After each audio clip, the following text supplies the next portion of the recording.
বন্ধুরা, সেমি কিচেনে সবাইকে নমস্কার জানাই। বাজার থেকে দেখো কাটা মাছ নিয়ে এসছে, ছোট রুই মাছ। মাছটা কাটা ধোয়া হয়ে গেছে। মাছটা আমি আজকে রান্না করব, কাসন পোড়া তরকারি রান্না করব নতুন পদ্ধতিতে। ভিডিওটা তোমরা সম্পূর্ণ দেখতে থাকো। এই তরকারিটা বিখ্যাত তরকারি, খেতেও দুর্দান্ত স্বাদ হয়। মাছটা আমি ভেজে নেব। মাছ ভাজার আগে আমি মেখে নেব স্বাদ মতো নুন দিয়ে, হলুদ গুঁড়ো দিয়ে।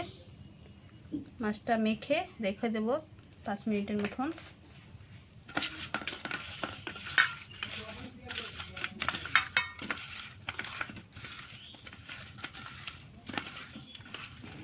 মাছটা মাখা হয়ে গেছে, 5 মিনিটের জন্য রেখে দেব।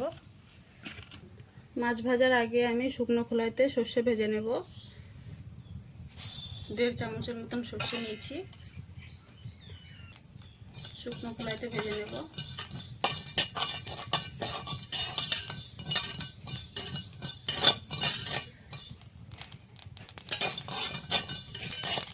দেখো সর্ষেটা চটচট করে ফুটছে।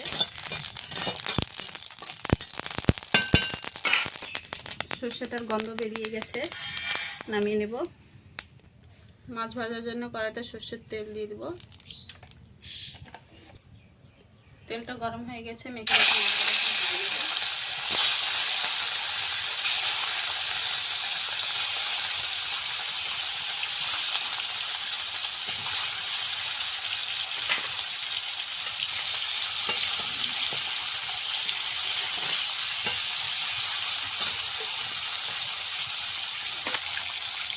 মাছটা দিয়ে দেবো।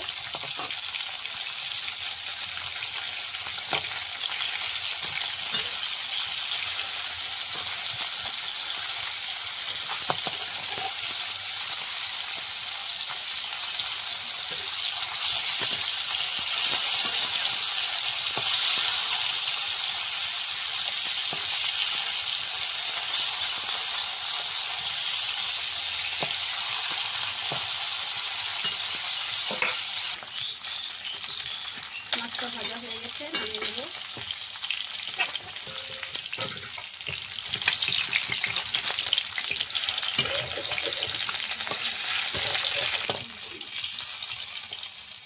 মাছ ভাজা হয়ে গেছে সম্পূর্ণ, মাছ নামিয়ে নিয়েছি।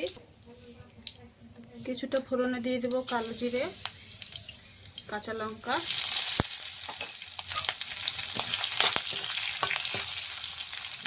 স্বাদ মতো 1 চামচ নুন দিয়ে দেবো, 1 চামচ লঙ্কার গুঁড়ো, ভেজে রাখা জিরের গুঁড়ো, ধনের গুঁড়ো। মশলাটা মিশিয়ে কিছুটা জল দিয়ে দেবো। মশলাটা ভালো করে কষিয়ে নেব।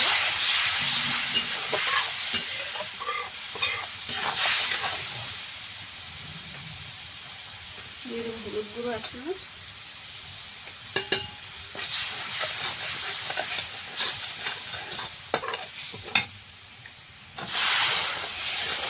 মশলাটা ভালো করে কষানো হচ্ছে ততক্ষণ আমি ভেজে রাখা সর্ষেটা সর্ষেটা বেশি মিহি করে গুঁড়ো করতে নেই, আধা বাটা করে দেব, আধা গুঁড়ো করে।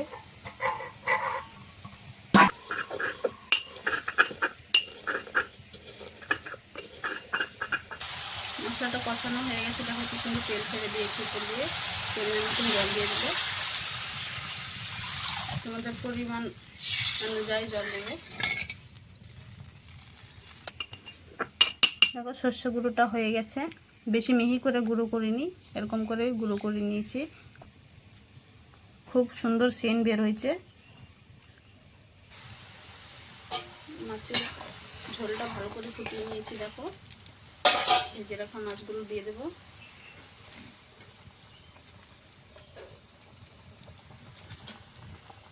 মাছটা দিয়ে অনেকক্ষণ ফুটিয়ে নেব, 5-7 মিনিটের জন্য।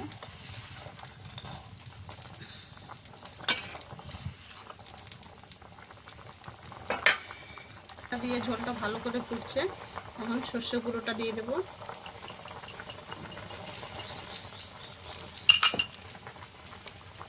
উপর দিয়ে আমি কিছুটা সর্ষের তেল দেব।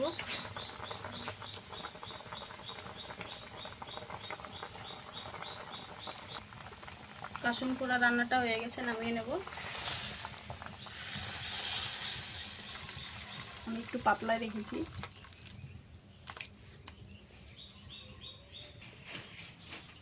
কাসুন পোড়া রান্নাটা হয়ে গেছে, খেতে দুর্দান্ত লাগবে, খুব সুন্দর একটা সুগন্ধ বেরিয়েছে। তোমাদেরকে যদি এই রেসিপিটা ভালো লাগে অবশ্যই লাইক, কমেন্ট, শেয়ার, সাবস্ক্রাইব করে দেবে। আজকের মতন রান্নাটাই অবধি।